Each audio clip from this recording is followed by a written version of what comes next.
नमस्कार दोस्तों, स्वागत है आपका मेरे YouTube चैनल हिम एजुकेशन में। तो दोस्तों आज हम जो है अपना नेक्स्ट टॉपिक करने जा रहे हैं। आज हम जो है जैन साहित्य के बारे में पढ़ेंगे। इससे पहले हमने जो है सिद्ध और नाथ साहित्य के बारे में चर्चा की थी। तो पिछली वीडियो आपका लिंक जो है मैं आपको डिस्क्रिप्शन बॉक्स में दे दूँगा या ऊपर आई बटन में जो है प्लेलिस्ट का लिंक दे दूँगा, वहाँ से जो आप लेक्चर देख सकते हैं। तो आज जो है हम जैन साहित्य के बारे में चर्चा करेंगे। पिछली वीडियो में सिद्ध और नाथ साहित्य के बारे में हमने चर्चा कर ली थी। आज का हमारा टॉपिक है जैन साहित्य और इसके बाद जो है हम अपभ्रंश साहित्य के बारे में जो है चर्चा करेंगे। तो आइए शुरू करते हैं। जैन साहित्य सांप्रदायिक साहित्य, इसकी समय सीमा की बात करें तो 8वीं से 13वीं सदी जो है इसका समय माना गया। जैन साहित्य का समय कब माना गया है? 8वीं से 13वीं सदी। इसके बाद बात करें तो जैन साहित्य में जीवन के प्रति आस्था, अहिंसा, करुणा, जीव दया, त्याग, तपस्या आदि पर बल दिया गया है। तो जैन साहित्य के बारे में बात करें तो इसमें जो है आस्था, अहिंसा, करुणा, जीव दया, त्याग, तपस्या आदि जो है के ऊपर बल दिया गया है। इसके बाद देखें तो इन्होंने जो है जैनियों ने जो है पंच महाव्रत अपनाए हैं। सत्य, ये पंच महाव्रत क्या हैं इनके बारे में भी जान लेते हैं कि ये क्या है। सत्य, अहिंसा, अस्थेय, अपरिग्रह और ब्रह्मचर्य को जो इन्होंने अपनाया है। इसके बाद इनकी शैलियों की बात करें तो आचार शैली, रास शैली, फागु शैली, चरित शैली, तो इन 4 शैलियों को जो है इन्होंने अपनाया है। और आचार शैली के बारे में बात करें तो आचार शैली क्या है? घटनाओं के स्थान पर जो है उपदेशात्मक को प्रधानता दी गई है। तो आचार शैली में जो है घटनाओं के स्थान पर जो है उपदेशात्मकता को जो है बढ़ावा दिया गया है।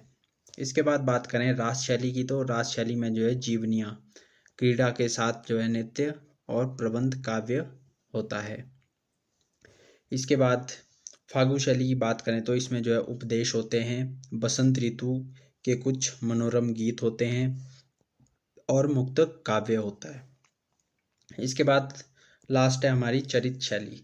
इसमें जो है तीर्थकरों की जीवनियाँ होती हैं। तो चरित शैली में जो है तीर्थकरों की जीवनियाँ होती हैं। और रास शैली में रास शैली की बात करें तो रास शैली में भी जो है जीवनियाँ होती हैं और क्रीड़ा के साथ जो है नृत्य और प्रबंध काव्य। इसके बाद बात करें तो जैन का अर्थ क्या होता है?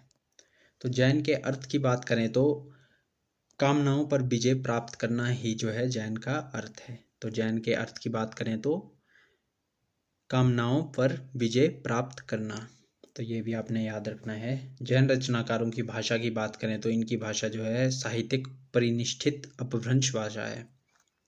तो अपभ्रंश भाषा है इनकी। इसके बाद जैन साहित्य ग्रंथों की बात करें तो श्रावकाचार, इसकी समय सीमा भी याद रखना है कि श्रावकाचार की समय सीमा जो है 933 ईस्वी है। ये देवसेन ने लिखी है, देवसेन कृत है। श्रावक धर्म का जो है वर्णन इसमें किया गया है और 250 दोहों में जो है इसका वर्णन किया गया है। अब छंद की बात करें तो दोहा छंद में जो है इसकी रचना हुई है। तो ये भी याद रखना है कि किस छंद में श्रावकाचार की रचना हुई है। तो दोहा छंद में हुई है और देवसेन ने लिखी है। और किस बारे में लिखी गई है? तो श्रावक धर्म का जो है इसमें वर्णन किया गया है। और समय सीमा की बात करें तो समय सीमा जो है इसकी 933 ईस्वी है। इसके बाद बात करें तो भारतेश्वर बाहुबली रास। तो भारतेश्वर बाहुबली रास की बात करें तो ये जो है शालिभद्र सूरी ने लिखी है। और समय सीमा की बात करें तो समय सीमा इसकी 1184 ईस्वी मानी जाती है। तो ये जैन रचनाओं के अंतर्गत, जैन साहित्य के अंतर्गत रचनाएं आती हैं। तो ये भी आपने याद रखना है। इसके बाद बात करें तो मुनि जिन विजय ने इस ग्रंथ को जैन साहित्य की रास परंपरा का प्रथम ग्रंथ माना है। तो भारतेश्वर बाहुबली रास की बात करें तो मुनि जिन विजय, तो याद रखना है आपने नाम इनका कि मुनि जिन विजय ने जो है इस ग्रंथ को जो है जैन साहित्य की रास परंपरा का, तो रास परंपरा का, रासो साहित्य अलग है और रास परंपरा अलग है। तो जैन साहित्य के अंतर्गत आती है रास परंपरा। तो मुनि जिन विजय ने जो है भारतेश्वर बाहुबली रास, जो कि शालिभद्र सूरी द्वारा रचित है, उसको जो है रास जैन साहित्य के अंतर्गत रास परंपरा का जो है प्रथम ग्रंथ माना है। इसके बाद बात करें तो इसमें जो है 3 रसों का वर्णन किया गया है, वीर रस, श्रृंगार रस और शांत रस। तो भारतेश्वर बाहुबली रास की बात करें तो इसमें जो है 3 रसों का वर्णन किया गया है। इसमें जो है वीर रस है, श्रृंगार रस है और शांत रस देखने को मिलता है। इसके बाद बात करें तो एक अन्य ग्रंथ है पंच पांडव रास। इसकी बात करें तो ये भी जो है शालिभद्र सूरी द्वारा रचित है और 14वीं सदी में जो है इसकी रचना की गई है। रास परंपरा की जो है प्रथम ऐतिहासिक रचना मानी जाती है। तो ऐतिहासिक रचनाओं की बात करें तो रास परंपरा की जो है प्रथम ऐतिहासिक रचना मानी जाती है पंच पांडव रास, शालिभद्र सूरी द्वारा रचित है और 14वीं शताब्दी में जो है इसकी रचना की गई है। इसके बाद बात करें तो 15 सर्गों में जो है इसका विभाजन हुआ है। 15 सर्गों में जो है ये रचना विभाजित है। भाषा की बात करें तो अपभ्रंश प्रभावित राजस्थानी हिंदी इसकी भाषा है। तो अपभ्रंश प्रभावित राजस्थानी हिंदी जो है पंच पांडव रास ग्रंथ की जो है भाषा है। ये ग्रंथ प्रथम ऐतिहासिक ग्रंथ माना जाता है रास परंपरा का।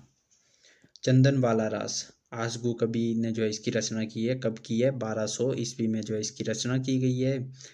35 या 25, इसमें जो है थोड़ा मतभेद है। तो इसमें जो है 35 या 25 छंद जो है करुण रस, 35 या 25 छंदों का जो है इसमें वर्णन मिलता है। और इसके बाद बात करें तो रस की बात करें तो करुण रस की प्रधानता इसमें देखी जाती है। इसके बाद बात करें तो स्थूलीभद्र रास, जिन धर्म सूरी। तो ये देखिए ऊपर जिन दत्त सूरी अलग हैं और जिन धर्म सूरी अलग हैं। तो स्थूलीभद्र रास की रचना किसने की है? जिन धर्म सूरी ने जो है कि इसकी रचना की है। कब की है? 1209 ईस्वी में की है। नेमिनाथ रास, नेमिनाथ रास की बात करें तो सुमति मणि ने जो है इसकी रचना की गई है और 1213 ईस्वी में इसकी रचना इन्होंने की है। और छंदों की बात करें तो 58 छंदों में ये विभक्त है।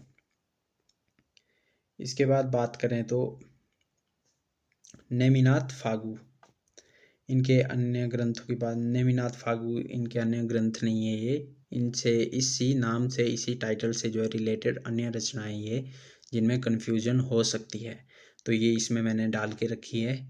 तो आइए देखते हैं कौन कौन सी है। नेमिनाथ फागु ये जो है राजशेखर सूरी की रचना है। तो नेमिनाथ रास की बात करें तो नेमिनाथ रास है सुमति मणि की रचना है, रास परंपरा में आती है। इसके बाद बात करें तो एक इसी नाम से जो है रचना मिलती है नेमिनाथ फागु, तो ये राजशेखर सूरी ने लिखी है। इसके बाद नेमिनाथ चरियों की बात करें तो हरिभद्र सूरी, और नेमिनाथ चौपई की बात करें तो विनय चंद्र सूरी की रचना है। इसके बाद अन्य रचना की बात करें तो रेवंत गिरिरास, विजय सेन सूरी ने जो इसकी रचना की और कब की है? 1231 ईस्वी में इसकी रचना की है। इसके बाद बात करें तो ये थे हमारे जैन साहित्य की रास परंपरा के या जैन साहित्य के अंतर्गत जो है विभिन्न महत्वपूर्ण की पॉइंट्स। इसके बाद हम अब बात करेंगे आदिकालीन अपभ्रंश साहित्य की। तो आदिकालीन अपभ्रंश साहित्य की बात करें तो इसमें जो है सबसे पहले नाम किसका आता है? तो सबसे पहले नाम इसमें आता है आदिकालीन अपभ्रंश साहित्य में स्वयंभू का। स्वयंभू का नाम जो है सबसे पहले आता है। इनकी समय सीमा की बात करें तो 773 ईस्वी जो है इनका जन्म माना जाता है। अब इनकी रचनाओं की बात करें तो इनकी रचनाओं में पांचचरियों, रिठनेमी चरियों, हरिवंश पुराण, पंचमी चरियों जो है इनकी रचनाएं मानी जाती हैं। अब पाउनचरियों की बात करें तो ये इसकी रचना जो है दोहा चौपाई छंद में की गई है। तो ये भी याद रखना है क्योंकि एग्जाम में ये भी क्वेश्चन पूछा जाता है कि पाउनचरियों जो स्वयंभू की रचना है उसकी रचना जो है किस छंद में की गई है? तो ये किस छंद में की गई है? दोहा चौपाई छंद में की गई है। इसके बाद बात करें तो ये इनका जो है इनके अधूरे ग्रंथ की बात करें तो ये इनके अधूरा ग्रंथ जो है पाउनचरियों जो है अधूरा ग्रंथ है। और इसकी विषय वस्तु क्या है? तो इसमें जो है राम कथा सुनाई गई है। राम कथा के बारे में जो है इसमें वर्णन मिलता है। इसके बाद अन्य कवि की बात करें तो इसके बाद नाम आता है पुष्यदंत का। इनके ग्रंथ की बात करें तो महापुराण 63 जैन पुरुषों का वर्णन जो है इसमें मिलता है। महापुराण, इनकी रचना महापुराण में जो है 63 जैन महापुरुषों का जो है वर्णन मिलता है। अन्य ग्रंथों की बात करें तो जसर चरियु, न्याय कुमार चरियु, अग्नि पुराण, उत्तर पुराण जो है इनकी प्रमुख रचनाएं हैं। अब इसके बाद बात करें तो धनपाल का नाम आता है। भविष्यत कथा, भविष्यदत्त कथा, तिलक मंजरी, इनकी जो है 2 रचनाएं। ये भविष्यत कथा या भविष्यदत्त कथा, इसमें जो है कभी भी भविष्यदत्त कथा कहा जाता है या कभी भविष्यत कथा भी आ सकता है। इसके बाद बात करें तो तिलक मंजरी, इनकी जो है रचनाएं हैं। अब अपभ्रंश का प्रथम प्रबंध काव्य जो है भविष्यदत्त कथा को माना जाता है। तो धनपाल के द्वारा रचित जो भविष्यदत्त कथा है, इसको जो है अपभ्रंश का प्रथम प्रबंध काव्य माना जाता है। इसके बाद बात करें तो हेमचंद्र सूरी का नाम आता है। इनकी समय सीमा की बात करें तो 1088 ईस्वी। बचपन का नाम इनका क्या था? चंगदेव जो है बचपन का नाम था। 11वीं सदी जो है इनकी समय सीमा है। अब इनकी रचनाओं की बात करें तो शब्दानुशासन, देशी नाम माला, याश्रय काव्य, कुमारपाल चरित्र, इनकी जो है रचनाएं हैं। शब्दानुशासन जो है इनकी सबसे इम्पोर्टेंट रचना है, तो ये याद रखना है कि हेमचंद्र द्वारा रचित जो है शब्दानुशासन रचना जो है एक व्याकरण ग्रंथ है। तो इसके ऊपर जो है क्वेश्चन भी आ जाता है, तो ये इम्पोर्टेंट है, इसको जो है ज़रूर पढ़ना, क्योंकि याद रखना है इसको कि शब्दानुशासन की रचना जो है किसने की है। तो हेमचंद्र सूरी ने जो इसकी रचना की है। और कब की है? तो 1088 ईस्वी जो है इसकी समय सीमा मानी जाती है, समय सीमा या इसकी रचना हुई है। इसके बाद बात करें तो प्राकृत भाषा का पाणिनि किसे कहा जाता है? ये भी क्वेश्चन जो है कई बार एग्जाम में देखने को मिलता है। तो प्राकृत भाषा का पाणिनि की बात करें तो हेमचंद्र सूरी को जो है प्राकृत भाषा का पाणिनि कहा जाता है। इसके बाद एक कथन है कि हेमचंद्र ने अपने व्याकरण के उदाहरणों के लिए भट्टी के समान एक याश्रय काव्य के रूप में कुमारपाल चरित्र की रचना की है। तो हेमचंद्र ने अपने व्याकरण में उदाहरणों के लिए भट्टी के समान एक याश्रय काव्य के रूप में कुमारपाल चरित्र की रचना की है। तो ये कथन किसका है? तो ये कथन जो है आचार्य रामचंद्र शुक्ल जी का कथन है। तो ये भी आपने याद रखना है, इम्पोर्टेंट है ये भी। इसके बाद है भला हुआ जू मरिया भाइणी महारा कंतु, तो ये जो है हेमचंद्र ने कहा है। इसके बाद लक्ष्मीधर की बात करें तो प्राकृत पैंगलम एक छंद शास्त्र है। आदिकालीन संस्कृति का सर्वाधिक बोध कराने वाली रचना है ये। आदिकालीन संस्कृति का बोध कराने वाली रचना कौन सी है? तो प्राकृत पैंगलम, लक्ष्मीधर द्वारा रचित। इसके बाद बात करें तो जिनदत्त सूरी का नाम आता है। इन्होंने जो है 80 पदों की रचना की है उपदेश रसायन रास में। उपदेश रसायन रास किसकी रचना है? तो ये जिनदत्त सूरी की रचना है। अब नोट देख लीजिए यहाँ पे कि जिन धर्म सूरी स्थूलीभद्र रास। देखिए जिनदत्त सूरी अलग है और जिन धर्म सूरी अलग है। जिनदत्त सूरी की बात करें तो इन्होंने जो है उपदेश रसायन रास की रचना की है, और जिन धर्म सूरी की बात करें तो इन्होंने जो है स्थूलीभद्र रास की रचना की है। तो ये भी आपने याद रखना है, क्योंकि इनमें भी जो है कन्फ्यूजन हो सकती है। जिनदत्त सूरी उपदेश रसायन रास, जिन धर्म सूरी स्थूलीभद्र रास। इसके बाद है काल स्वरूप कुलक चाचरी, इनके जो है अन्य ग्रंथ हैं। अब्दुल रहमान की बात करें तो अब्दुल रहमान ने जो है संदेश रासक की रचना की है। अब्दुल रहमान ने संदेश रासक की रचना की है। ये हिंदी के प्रथम मुस्लिम कवि थे। तो अब्दुल रहमान की बात करें तो इन्होंने जो है कौन सी रचना लिखी है? संदेश रासक। और ये जो है हिंदी के प्रथम मुस्लिम कवि माने जाते हैं। तो हिंदी के प्रथम मुस्लिम कवि कौन माने जाते हैं, ऐसा क्वेश्चन पूछा जा सकता है। तो आपका आंसर क्या होगा? अब्दुल रहमान।